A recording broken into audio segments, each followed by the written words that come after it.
Halo guys, Assalamualaikum warahmatullahi wabarakatuh. Balik lagi di YouTube channel aku, It's Me Alma. Kalian jangan lupa like, comment, and subscribe. Nah guys, di YouTube channel aku kali ini sangat berbeda sekali. Bukan make up ataupun bukan mukbang. Karena di sini aku mau buat channel aku tentang Q&A. Ini tentang apa? Yaitu kita akan membahas tentang bagaimana sih cara kita menyikapi anak muda zaman sekarang yang sudah banyak yang salah pergaulan, kemudian banyak menghambur-hamburkan harta orang tuanya, menghambur-hamburkan uangnya, seperti itu. Karena kan otomatis ketika kita udah tua, pasti kan kita susah ya, semakin susah, semakin kita tua semakin susah kita mencari pekerjaan, seperti itu kan. Nah, untuk Q&A kali ini kita akan membahas tentang bagaimana cara kita menyikapi, bagaimana sih solusinya untuk anak-anak muda juga yang susah mencari pekerjaan. Nah, di sini saya mengajak teman saya. Kenapa saya mengajak teman saya ini? Karena dia ini yang udah kayak berhasil meskipun belum sarjana, dia udah dapat pekerjaan di salah satu apa? Salah satu badan usaha milik pemerintah. Nah, dia itu sudah bekerja di salah satu badan usaha milik pemerintah. Nah, seperti itu. Makanya saya mengundang teman saya ini. Nah, Q&A kali ini kita mulai. Dia akan berkenalan terlebih dahulu, siapa sih dia, seperti apa sih dia, kayak gitu. Halo, Assalamualaikum warahmatullahi wabarakatuh. Perkenalkan, nama aku sebenarnya nggak terlalu enak ya pakai bahasa Indonesia, tapi nggak apa-apa lah untuk temanku yang satu ini, nggak apa-apa. Jadi namaku Ahmad Saihu, bisa dipanggil Saihu. Jangan panggil saya ya, nggak enak sama yang lain, terutama yang teman-teman yang wanita begitu. Sekarang aku lagi bekerja sama seperti yang dikatakan Alma tadi, di salah satu badan usaha milik negara, tepatnya di unit usaha logistik di Jawa Timur, sini-sini aja begitu. Mau membahas tentang temanya Alma tadi, yaitu gimana sih kok anak muda sekarang ini suka menghambur-hamburkan uang, suka menghabiskan uang orang tuanya, lalu suka foya-foya, suka main ke sana kemari, suka begadang dan sampai lupa waktu. Gimana sih kita menyikapinya? Mungkin Alma ngundang saya ke sini karena mungkin saya pernah mengalaminya. Jadi praktisi lah, dan sekarang udah jadi anak soleh dan baik. Alhamdulillah. Begitu, Alma. Nah, itu tadi adalah sedikit profil dari Mas Saiku kayak gitu. Nah, sekarang langsung masuk ke pertanyaan aja ya Mas ya. Langsung aja untuk mempersingkat waktu. Untuk pertanyaan yang pertama, pertanyaan saya, kalau ketika Saman udah tua, ketika Saman sudah tidak produktif lagi, apa sih yang bakalan Saman lakukan? Nah, ini yang penting bagi generasi kita yang katanya setelah tahun di atas 2000 itu kita udah masuk jadi generasi milenial atau milenium di atas tahun 2000 itu. Nah, sekarang ada pertanyaan yang sangat visioner sekali, ini digunakan untuk masa depan sih, tapi bisa ditanyakan mulai sekarang. Umur kita sejak sekolah, kalau kita udah tua dan mungkin sudah nggak produktif atau lebih tepatnya nggak guna lagi, sudah tidak dibutuhkan lagi, kita tuh ngapain sih gitu. Nah, sebenarnya ada banyak cara yang harus kita lakukan ya. Bukan untuk menjawab pertanyaan itu. Saya akan nanti balik tanya pertanyaan lagi tentang untuk menjawab pertanyaan itu. Tapi mula-mula kita harus membangun diri kita sedari kecil. Sama kalau dari diri saya sendiri, saya juga pernah begadang, menghabiskan waktu sana kemari tanpa tujuan yang jelas, ya biasalah, namanya juga anak-anak kan begitu. Sama kita juga kebetulan saya dan Alma ini di salah satu kampus yang sama di Kabupaten Malang. Jadi kita lingkungan kita itu kurang lebih sama, anak-anaknya, metode belajar, organisasi dan lain-lain begitu dulu. Begitu dulu. Oh, begitu dulu. Jadi dia tuh maksudnya kita kan harus punya ya apa ya, kita tuh harus punya cita-cita, kita itu harus punya apa ya, kayak punya tujuan. Kita harus punya tujuan bagaimana sih kedepannya kita mau jadi apa sih. Kalau kita sudah tidak berfungsi lagi, kita tidak difungsikan lagi oleh pekerja-pekerja lain, kita tuh harus ngapain kayak gitu. Nah, maka dari itu mulai sejak muda kita harus benar-benar mengkonsep kita kalau tua mau seperti apa, kita kalau ini muda kita harus jadi apa, kalau tuanya biar tetap produktif seperti itu, ya nggak, ya nggak Mas? Betul. Nah, pertanyaanku lagi, jadi kan saya kenal Mas ini ada di kampus ya. Saya kan taunya Mas Saiku ini di kampus. Terus kemudian sekarang seharusnya sudah waktunya dia tuh lulus, tapi dia menunda skripsinya. Sebenarnya saya ini ya agak kecewa sih ketika dia menunda skripsinya seperti itu. Nah, saya kenalnya hanya ketika di fakultas, ketika di kampus saja. Saya pingin tahu Saman itu mulai kecil itu dibesarkannya di mana, di pendidikan yang seperti apa, kemudian dulunya Saman itu seperti apa. Karena setahu saya dia pernah cerita dulunya masa lalu dia juga sangat buruk, sangat suka menghambur-hamburkan uang, foya-foya maupun ya seperti itulah. Iya. Nah, sekarang dia kan udah menjadi lebih baik, makanya saya mengundang dia seperti itu. Boleh diceritakan Mas dulunya bagaimana, hidupnya bagaimana? Oke. Saya dilahirkan di Malang, di sini saja, sekitar 20. Kalau saya ngomong kelahiran dan umur takut kelihatan berumur ya, atau sudah matang, maksudnya begitu. Jadi saya kelahiran 5 September tahun 1994, tepatnya tahun ini beberapa bulan lagi saya berumur 26 tahun. Tanggal berapa? 5 September ya? Iya. Alhamdulillah sampai sekarang saya masih, kabar baiknya saya masih belum menikah gitu. Jadi alhamdulillah. Untuk subscribernya Arma boleh lah. Oke. Jangan. Saya dilahirkan di Malang tahun 94 di keluarga yang jauh dari kata mampu. Sejak kecil saya sudah biasa. Ini cerita fakta. Ibu saya masih ada, bisa dicek ke beliau. Saya kecil itu sudah terbiasa sampai SD, insya Allah saya sudah terbiasa makan nasi aking. Kalau nggak tahu, kalau bahasa Jawanya itu sego karak, atau nasi yang udah pernah dimasak, dikeringkan lalu dimasak lagi. Nah, nasi daur ulang kalau bahasa begitu. Itu sampai SD, masih di daerah saya di desa yang kalau berangkat sekolah itu masih ada kerbau dan sapi berkeliaran di jalan-jalan. Setelah itu saya lulus SD, langsung saya ini sekolah SMP sama, tapi agak beda desa dengan desa tempat saya tinggal. Alhamdulillah SMP-nya adalah SMP Islam. Jadi tidak hanya dilahirkan dari keluarga Islam. Informasi, karena saya sejak kecil belum yakin saya Islam ya. Dalam artian dilahirkan dari keluarga Islam dan sekolah di SMP Islam. Alhamdulillah begitu.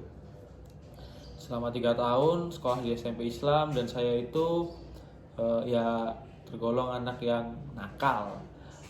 Bukan dalam artian saya itu minum minuman keras atau apa namanya kejahatan kriminal yang lain, tidak. Tapi nakalnya pada zaman itu adalah berkelahi. Nah, berkelahi, gengsi-gengsian, begitulah, dengan adik kelas maupun dengan kakak kelas, atau dengan kakak kelas, sampai suatu ketika saya pernah dipanggil oleh guru BK, sekarang guru BK, itu karena saya berkelahi. Dan kalau posisinya itu guru BK-nya adalah tante saya atau bude saya. Jadi karena tahu itu keponakannya sendiri, kalau kayak yang lain marahi hanya dengan omongan, kalau saya sampai dipukul waktu itu. Tapi tidak membuat saya jera untuk membuat kenakalan-kenakalan yang lain. Setelah itu saya sekolah di SMK Negeri 1 Singosari, jauh. Rumah saya itu di Kabupaten Ujung Barat, perbatasan dengan Blitar. Dan saya sekolah di perbatasan hampir Pasuruan, ujung utara, di Singosari. Sering berpetualangan berarti ya sekolah. Jadi saya sejak lulus SMP itu sudah jarang sekali diam di rumah sampai sekarang. Sejak lulus SMP saya sudah hidup di Singosari. Kebetulan saya di sana itu jadi ini titik mula awal saya jadi anak baik dan soleh begitu. Saya sekolah di Singosari. Saya itu selama 3 tahun menjadi remaja masjid di dalam sekolah, di asrama. Bukan asrama, tapi ada masjid yang ada pengurusnya. Jadi saya salah satunya waktu itu. Dan di tahun kedua saya sampai tahun ketiga, alhamdulillah terpercaya jadi pengurus ketua remaja masjidnya. Alhamdulillah begitu. Itu kalau masalah saya kecil. Setelah itu lulus sekolah, saya kerja 1 tahun di Bali. Setelah itu pulang dan kuliah ini sampai sekarang belum lulus. Itu kalau pendidikan formal saya. Untuk selanjutnya, kenapa sih mulai berubah? Ada apa sih? Ngapain sih kok berubah? Kan enak jadi anak nakal kan kayak gitu ya gak sih? Untuk anak sekarang kan kayak gitu. Apa, buat apa berubah, apa manfaatnya, karena apa, kan seperti itu. Nah itu pertanyaanku sekarang, kenapa sih Saman kok bisa berubah?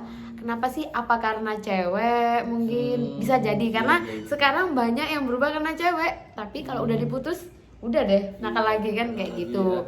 Nah jadi pertanyaan saya sekarang, ngapain Saman kok mau berubah lebih baik? Anak pas nakal itu enak, buat dosa katanya enak daripada buat pahala, kan seperti itu. Begitu ya. Memang sebelum saya menyadari bahwa menata masa depan itu lebih baik, memang sampai sekarang pun anak-anak yang hidup sekarang, yang masih SMP, SD itu, apalagi sekarang di masa pandemi ini ya, pikiran anak-anak itu bukan semuanya, tapi pada umumnya mereka itu masih menganggap bahwa nakal adalah keren. Nakal itu mendongkrak kredibilitas kita, kepopuleran kita sebagai remaja begitu. Nakal adalah anak racing. Saya tidak menyinggung siapapun. Saya hanya mencoba membaca situasi. Nakal adalah anak racing. Nakal adalah yang bertato. Nakal ada yang bertindik. Enggak begitu. Jadi mungkin persepsi mereka masih begitu. Meskipun sebenarnya mereka yang bertindik bertato pada dirinya itu mereka punya tujuan lain, tidak untuk kenakalan, sombong-sombongan, gaya-gayaan, enggak. Mereka punya tujuan sendiri. Yang membuat saya berubah adalah mohon maaf, karena saya dilahirkan dari keluarga yang jauh dari kata mampu. Otomatis saya tidak akan punya harapan untuk memiliki warisan yang bisa digunakan sampai 7 turunan saya nanti. Sampai cucu saya ini punya warisan, enggak punya. Saya bukan anaknya raja, saya bukan keturunan darah biru, darah saya hitam kayaknya kalau ini. Kalau keluar darahnya begitu saja.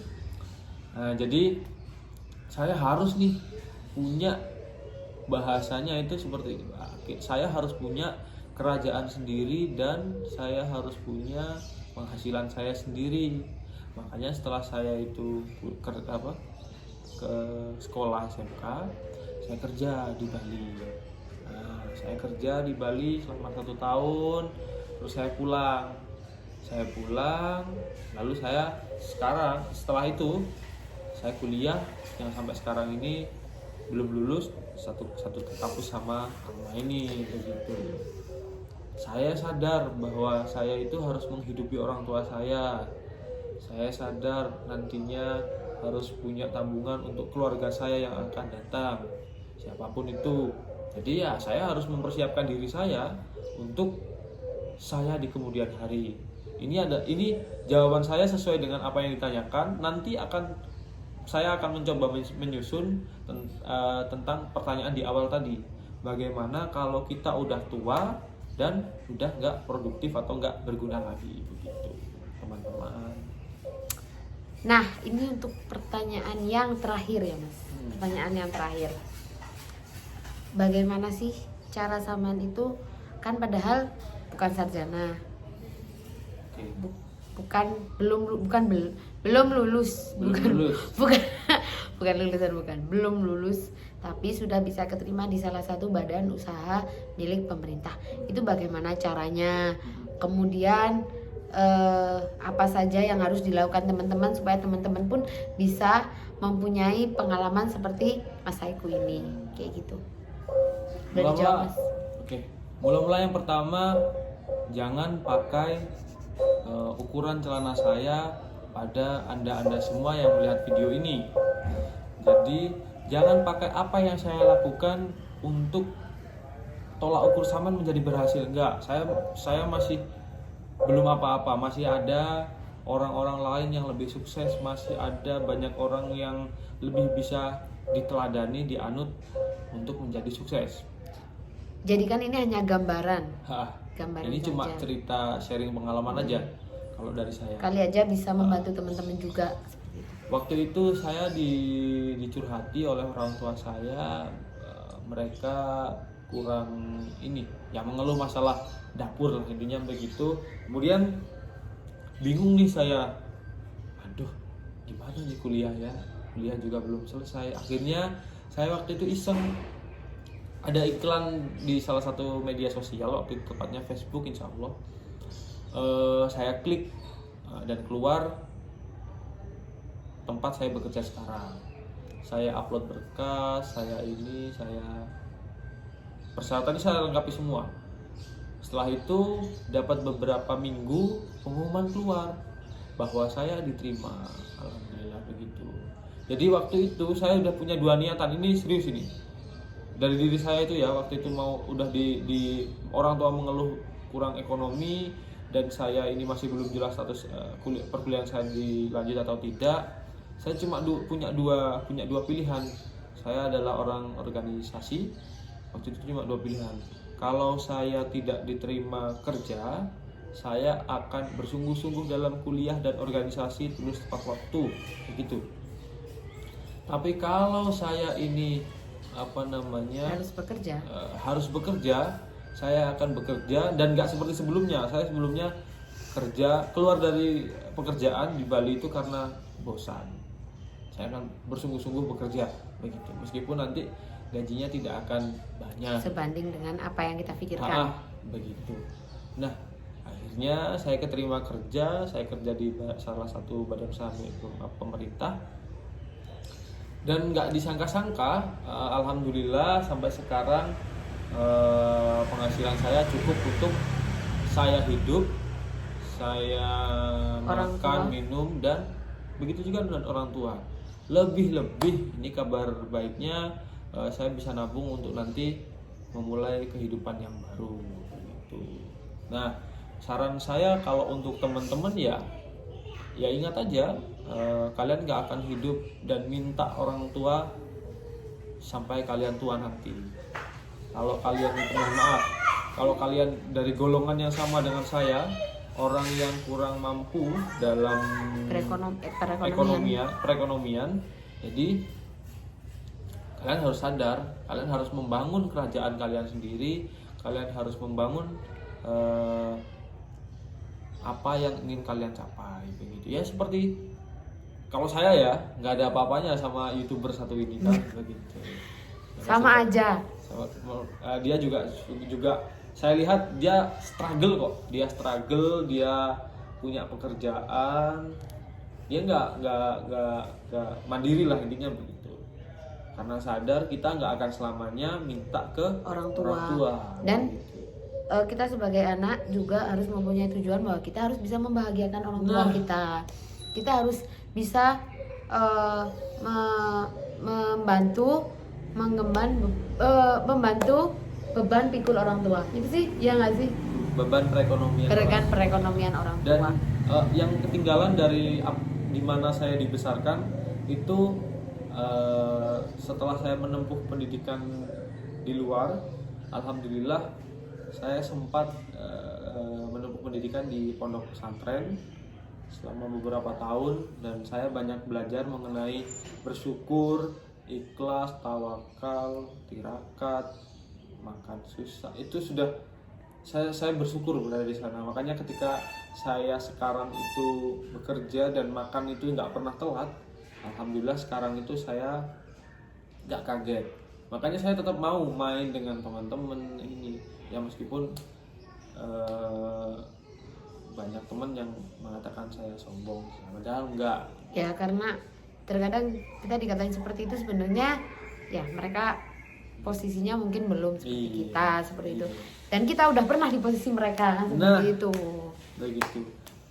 Ingat sekali lagi, saya nggak, kami di sini mungkin nggak bermaksud mencoba membentuk kepribadian sampean yang semua yang Enggak. melihat video ini, enggak. Kita cuman sharing saja. Siapa tahu, oh ini sama nih, kita dari orang yang nggak mampu, bisa nih jadikan contoh begitu. Terus kayak tentang pekerjaan tadi bisa nih dicoba-coba, kayak Nah. misalkan ada panggilan atau ada info dari orang terdekat, ada info pekerjaan, langsung aja dicoba aja, nggak usah ragu. Apapun nanti keterimanya, itu berarti kan sudah Allah yang mengatur. Nah, seperti itu. betul. Ketika Saman diterima di situ, di posisi itu, mungkin ya itu bidangnya cocok. Misalkan Saman jurusannya ekonomi nih, tapi ternyata Saman masuknya di kantor jurusan yang nyambungnya dengan psikologi, tapi Saman keterimanya di situ, berarti mungkin itu adalah rezekinya. Berarti Allah tahu Saman mampu di situ, seperti itu. Dan ya betul sekali, seperti saya ya, saya SMK jurusan teknik pemeliharaan mekanik industri, kuliah jurusan teknik mesin, dan kerjaan saya sekarang loh ngurusin logistik. Logistik itu apa sih? Sembako itu loh, beras, gula, minyak, yang begitu-begitu. Padahal jurusannya teknik mesin. Padahal jurusan teknik mesin, dan sekarang pegang kalau boleh dibilang itu seharusnya anak-anak pertanian begitu.